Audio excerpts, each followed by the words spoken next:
Picture the throne room of a god. Gold on every wall, incense in the air, a living deity seated on the throne. And standing perfectly still beside him, a row of naked slaves, their skin slathered head to toe in sticky honey. Their job is simple. Every fly that would have landed on the God King lands on them instead. Living, breathing human flypaper. It is one of the most repeated facts about ancient Egypt. The Pharaoh Pepi II, so disgusted by flies that he kept honey-covered servants beside him as bait. You have almost certainly heard it. It is everywhere. There is just one problem. There is not a single shred of evidence that it ever happened. No papyrus, no inscription, not one ancient writer mentions it. The story appears, fully formed, in internet history blogs about a decade ago, and even the sites repeating it quietly admit it has no source at all. It is a fake fact stuck to Pepi because he made the perfect villain for it. But here's the thing. The real jobs of serving a living god were so much worse, and those we can actually prove. Pepi II was crowned at around 6 years old. A small boy on the throne of the most powerful kingdom on earth, his mother ruling at his side. He supposedly went on to reign for 94 years, the longest in human history, though that number is almost certainly inflated, and the truth is probably closer to 60. Either way, imagine being a child and being a god. And we know he was a child because one of his letters survived, carved into the stone wall of a tomb. A royal explorer named Harkhuf had sent word that he was bringing back from the deep south a dancing pygmy. The little boy king wrote back, and you can feel him vibrating with excitement.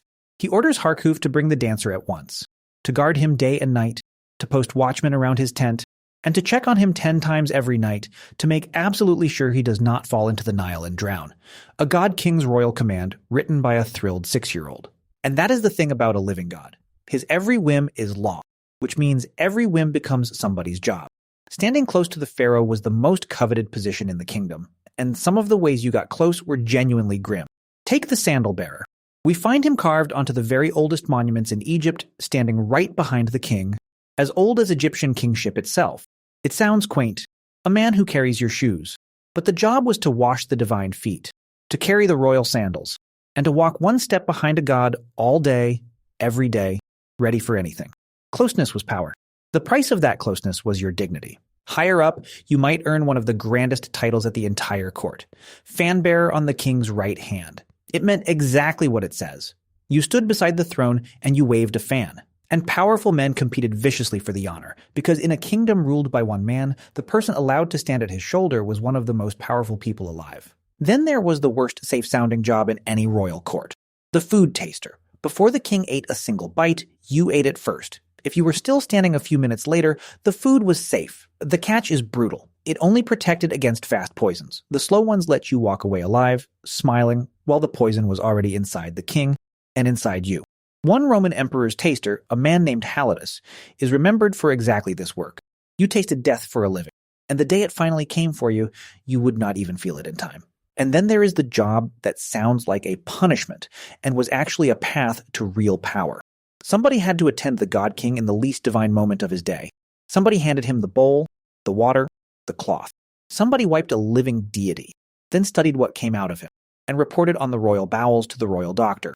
Centuries later in England, this job even had a formal name, the groom of the stool.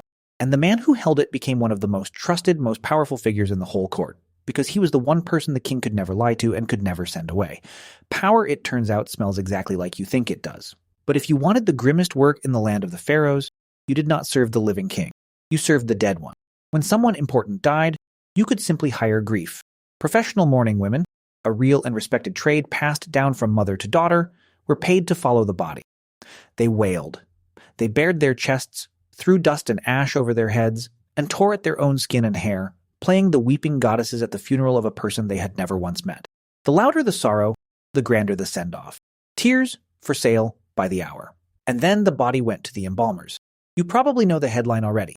To make a mummy, they pulled the brain out through the nose with a long hooked rod, swirled it loose, and drained it away. But the strangest part is what they did with it next. Nothing. They threw the brain away, they carefully preserved the heart, the liver, the stomach, and decided the soft gray lump in the skull was useless stuffing. The one organ that was actually you, tossed out like rubbish. But the truly cursed job in that workshop belonged to one man, the cutter.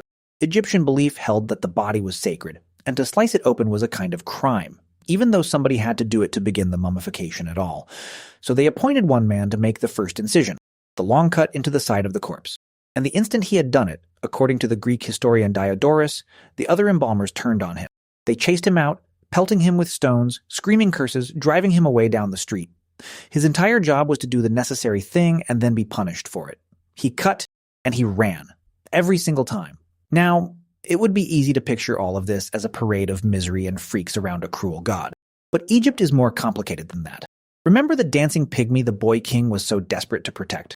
Dwarves in Egypt were often linked to the gods and treated with genuine respect. One man with dwarfism, named Seneb, rose to become a wealthy, high-ranking official, owner of thousands of cattle, married to a tall priestess. And his statue shows him not as a curiosity, but with total, quiet dignity. Even in a world this strange, some people were simply allowed to be people, which brings us back to the flies. The honey slave story was invented around one real fact. Egypt genuinely swarmed with flies and genuinely hated them. But here is what the myth gets exactly, perfectly backwards. The Egyptians did not just swat the fly away, they honored it. Their highest military decoration, the medal handed to the bravest soldiers in the land, was shaped like a fly. The golden fly of valor, because a fly does not give up. You swat it, and it comes straight back again and again and again, relentless, impossible to be rid of. A warrior who harried the enemy like that earned a golden fly to wear with pride. One queen was buried with 3 of them in solid gold. So the pest the fake pharaoh supposedly wanted smeared onto slaves and kept at arm's length was, in real life, pinned to the chests of heroes. The legend imagined a god so delicate he could not bear a single fly. The truth was a civilization that looked at the most annoying creature alive and decided it was a symbol of courage. We remember the honey and the slaves, a story that someone simply made up. They remembered the fly, and they meant it. And somewhere in the gap between those two things is the whole problem with history.